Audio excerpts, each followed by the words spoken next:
The Lord be with you. A reading from the Holy Gospel according to John. Glory. At that time, Jesus said, "My sheep hear my voice, and I know them, and they follow me, and I give them eternal life, and they shall never perish, and no one shall snatch them out of my hand. My Father, who has given them to me, is greater than all, and no one is able to snatch them out of the Father's hand.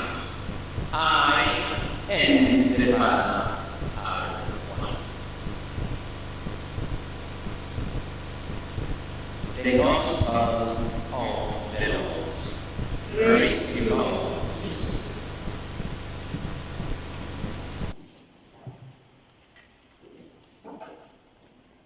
Pilgrims of hope, together in prayer,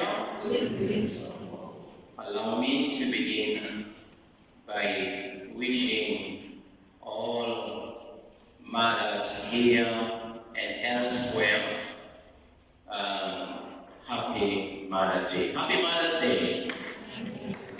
Happy Mother's Day. All the men and young men here, can we clap for our mothers?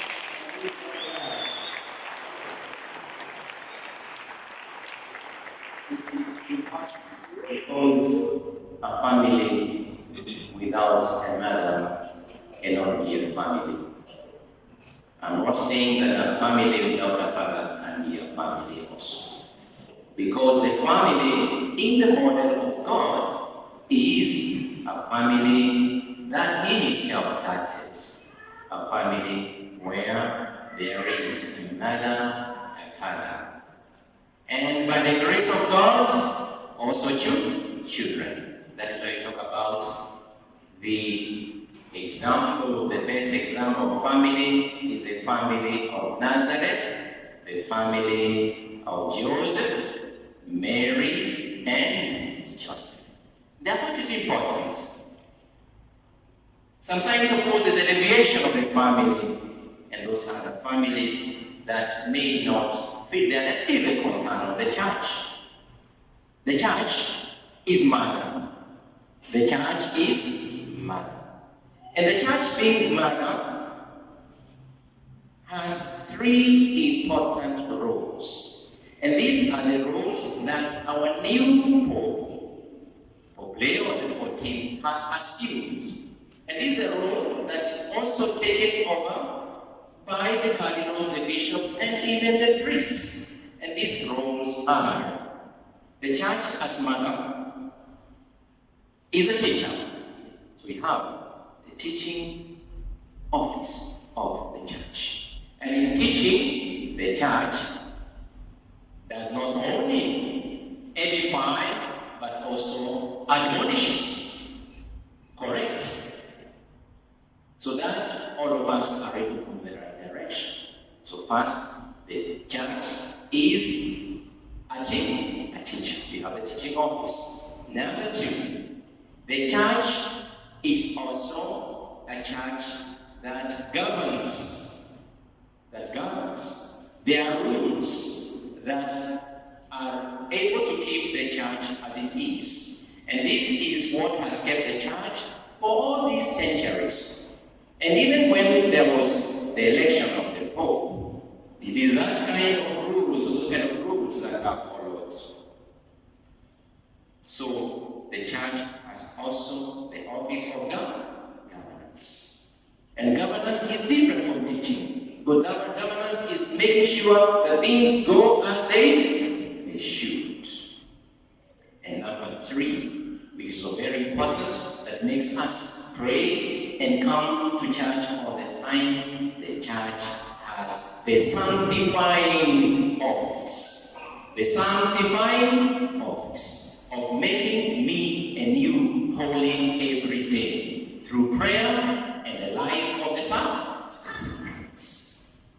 So when we congregate together, we are a church, the universal universal Catholic Church that has those three very important arms: teaching, governance, and sanctifying. And we have then to embrace them together. And this is very important for us in this fourth Sunday of Easter, the Sunday of the Good Shepherd, the Sunday of the Good Shepherd. Jumapili ya mchungaji mwema. And this Good Shepherd has all the three offices: teaching, governance, and sanctifying.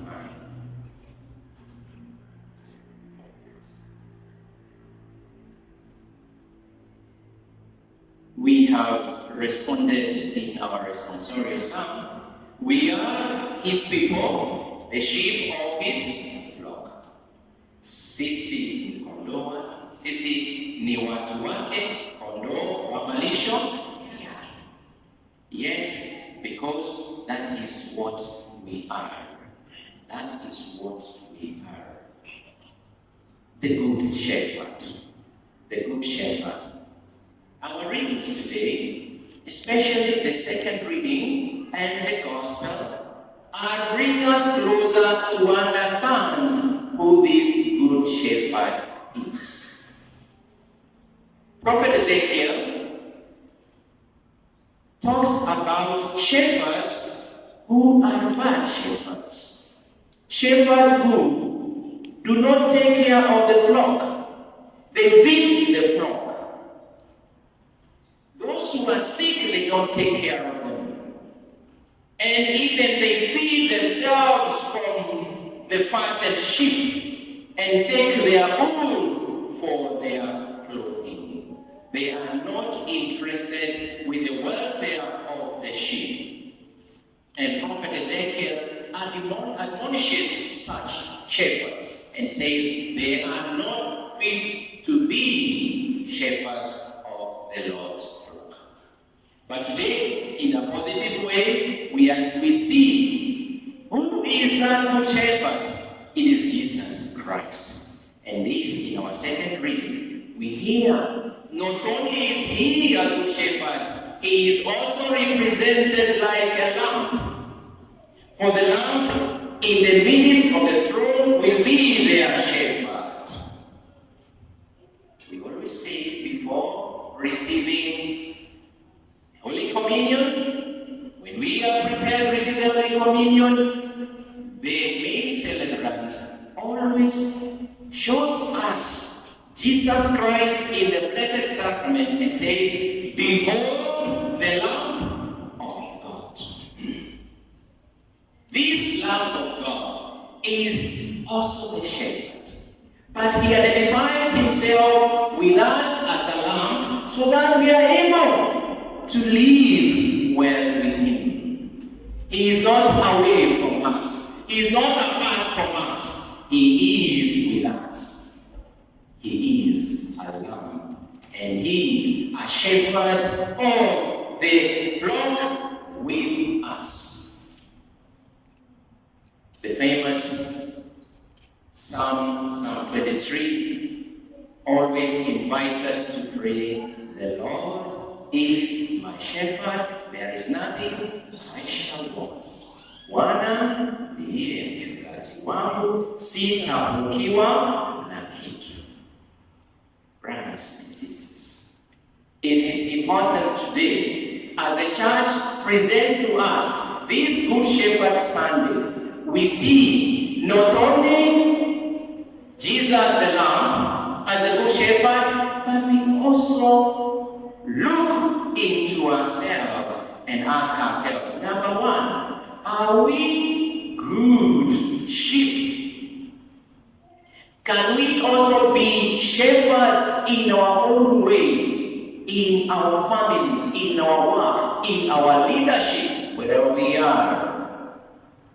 So it's not just focusing on the Good Shepherd, but we also focus onto ourselves. Because those who know a little bit about the sheep, there are also sheep that are truants, sheep that run away from the shepherd. sheep that break away from the rest of the flock, and they go and do havoc on people's farms, isn't it? In the Kikuyu tradition, such sheep used to be put bells around their neck, so that when they have strayed, then the shepherd is going to know where they are. So the shepherd has got to take not only care of the good sheep, but also the bad sheep. That is why we're talking about the three offices of the church: teaching, governance, and sanctifying. The second reading especially brings us closer to this. Was telling us this from the vision of John in the book of Revelation, the apocalypse of John. It tells us four aspects, four very good aspects of a shepherd. And these are that the shepherd is always present for the sheep. Number two, that the shepherd always guides the sheep. Number three, that the shepherd heals the sheep that would be sick and needing greater care than the others. And number four, and very important, that this shepherd also protects the sheep from the enemies. Pope John Paul II, in 1992, when he was looking and reflecting about the good shepherd, he saw the good shepherd as the one who is going to be teaching the people how to know God and how to come back to God. And therefore he put an emphasis on those who are called to be priests, to direct others. And he gave an apostolic exhortation called Davos Vobis. I will give them shepherds according to my own will. Davos Vobis. Given on the 15th day of March 1992 by Pope John Paul II. And in this exhortation, he exhorted and taught how those who are going to be shepherds, to be priests, to shepherd the flock, have got to be prepared, not only through the intellectual preparation and the spiritual preparation, but also in the human preparation. And this happens when we have seen those who want to be priests. They are set apart and sent to formation houses or to seminaries. When you have time, you can look at that exhortation, Davos Vobis, and read and see how the church, although John Paul II is no longer the Pope, he's a saint in heaven. We have now the new Pope, Pope Leo XIV. And I know you have heard or even read that when we have Pope Leo XIV, there must have been a Pope Leo XIII. And Pope Leo XIII was a very important Pope, especially in taking care of the flock in the human realm. Because Pope Leo XIII was interested especially with the less marginalized, especially people who were working in very poor conditions in that time in the early 19th century. And he gave a very important encyclical, or a social encyclical, called the New Order Rerum Novarum. And it is maybe looking back to what Leo XIII did that the current Pope, who is only now 3 days old, chose the name of Leo and called himself Leo XIV. The four aspects of the shepherd. The first one, the presence. What do we mean by the presence? As a parent, as a teacher, as a leader, you cannot do your work well presence. Of course, there are people who want to do their work remotely. Their parents even want also to bring up their children in a remote way. But does it work? No. There are always things that don't go well. And therefore, one of the important things about the Good Shepherd is that presence. He is there present. And the second thing telling us, he is like the sun that is shining day and night. John likens this Good Shepherd as the sun that will not at any time get dim, because he's going to be there. And these sheep are not going to need any light from anywhere, because the sun will be shining on them day and night. Day and night. The presence of the Good Shepherd is very important. And Jesus Christ is present in our church. He's present even now. And the presence of Jesus in the church, even as we sit here, is again seen in four ways. He's seen in his word that we have read. It is seen in the person of the priest, like I'm leading this Eucharistic celebration. It is also seen in the presence of the faithful who congregate together. Where 2 or 3 are gathered in my name, they are also present. And it is also seen in the sacrament of the Eucharist. This is my body, this is my blood. It's one very important aspect of the shepherd. The Good Shepherd is presence. So as we say, we also look at ourselves. Are we present? Are we present in the church? Are we present for our children? Are we present in our work? Are we present for those that we are leading? Are we present?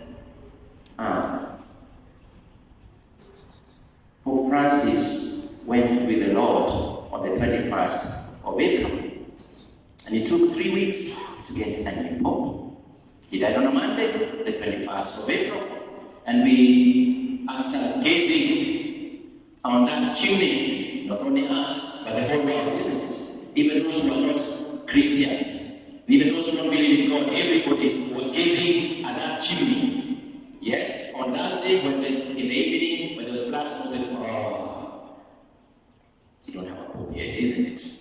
On Friday during the day again, everybody is at the chimney, again there was black smoke. And wondering what's happening. But what happened on Friday evening? Everybody gazing, there was white smoke. And even people who were not Catholic, oh, tunasikia wanasema habeba. Naambia si habeba, tunasema habemus. We have habemus. We have a Pope. Every bells were ringing, and even before the announcement of who this new Pope was, everybody turned their minds and hearts, all social media, all televisions were all focused at that chimney that was emitting what? White smoke. And people were anxious. Who's going to be performed? Who's going to be announced? Oh, and everybody was waiting. And some had expectations of other names which never came.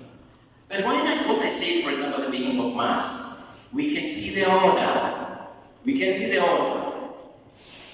The cardinals who are called the cardinalettes, they were locked up in the system chapel.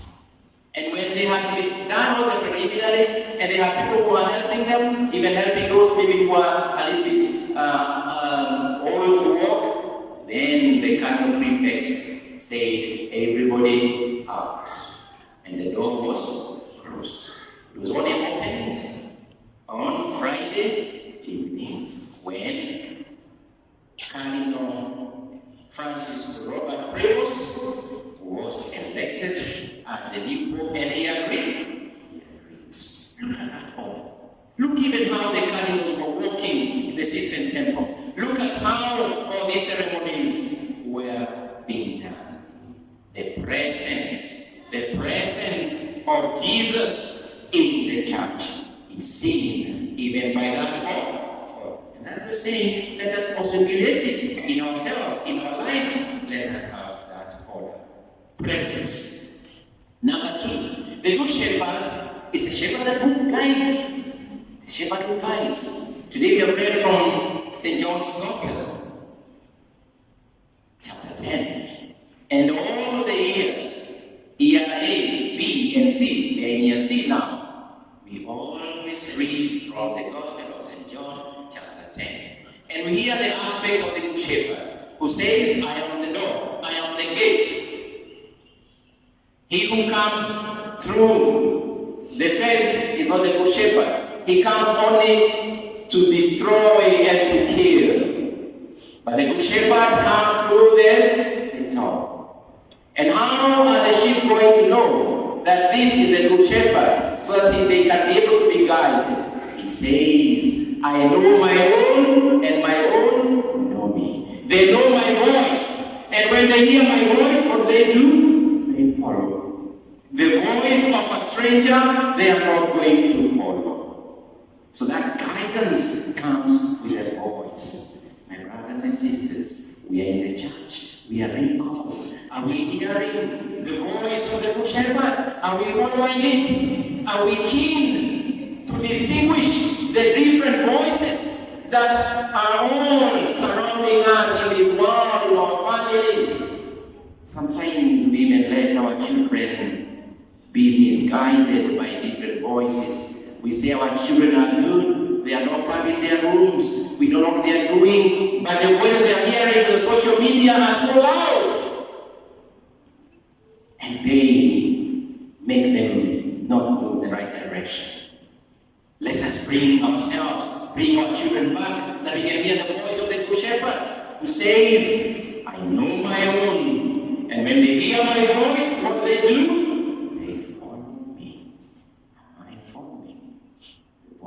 The good shepherd. Am I ready to be led? Am I ready to be guided? The good shepherd is a good guide.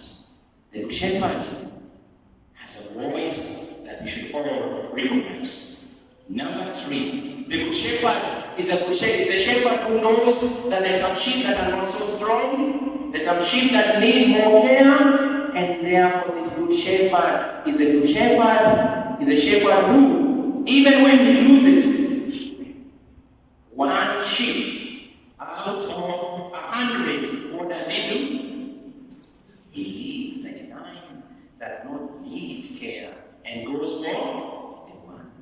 And when he finds this sheep, as we read in the Gospel of St. Luke, chapter 15, he does not beat this sheep. He holds the sheep with care and put the sheep on his shoulders and comes back with it to the rest of the flock.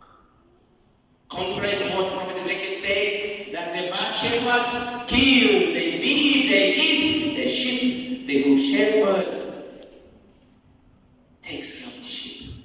The second thing tells us, he heals, he wipes tears from their eyes. And God will wipe away every tear from their eyes. Yes, that is my good shepherd, my brothers and sisters. That's the shepherd that I follow. That's the shepherd that I want to be part of me. That even when I am lost in sin, this good shepherd does not only admonish me, like he admonished the woman who was caught committing adultery in John chapter 8. He told this woman, has nobody condemned you? I do not condemn you. But he says, go and sin no. This good shepherd who welcomes me like he welcomed the prodigal son. When the prodigal son came and said, Father, I have sinned against you and against heaven.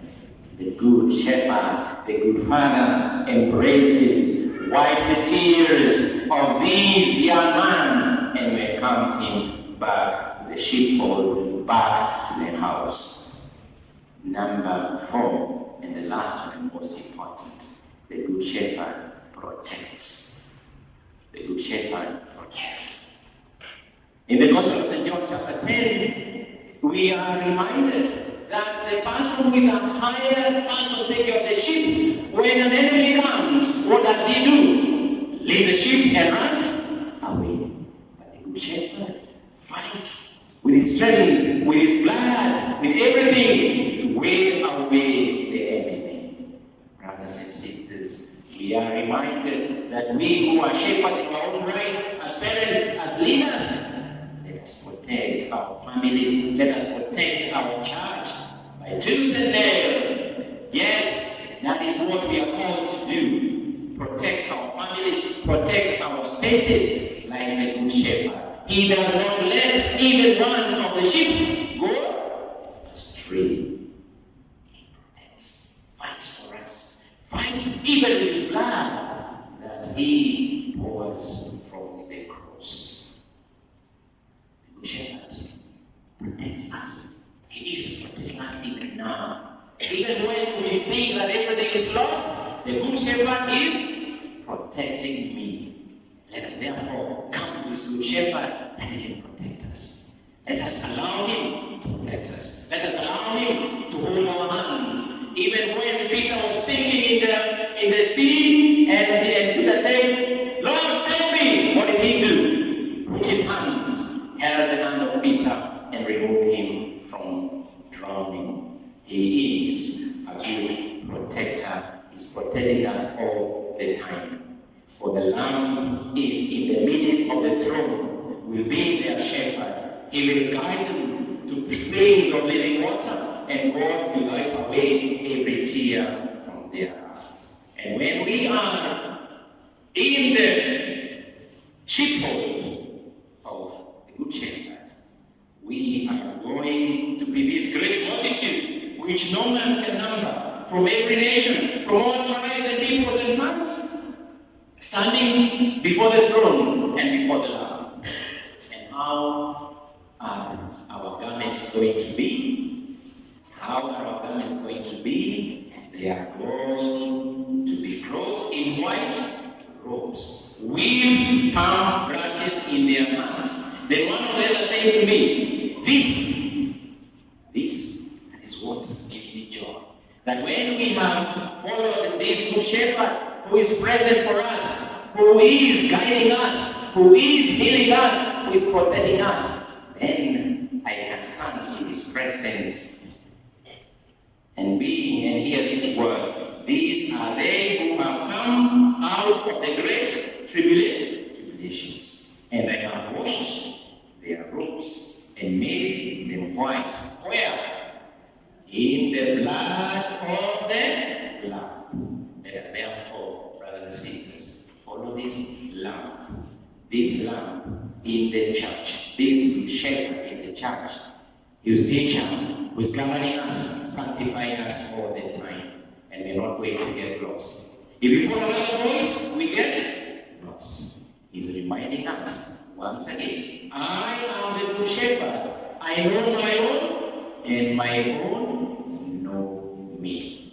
Pilgrims of hope, together in prayer.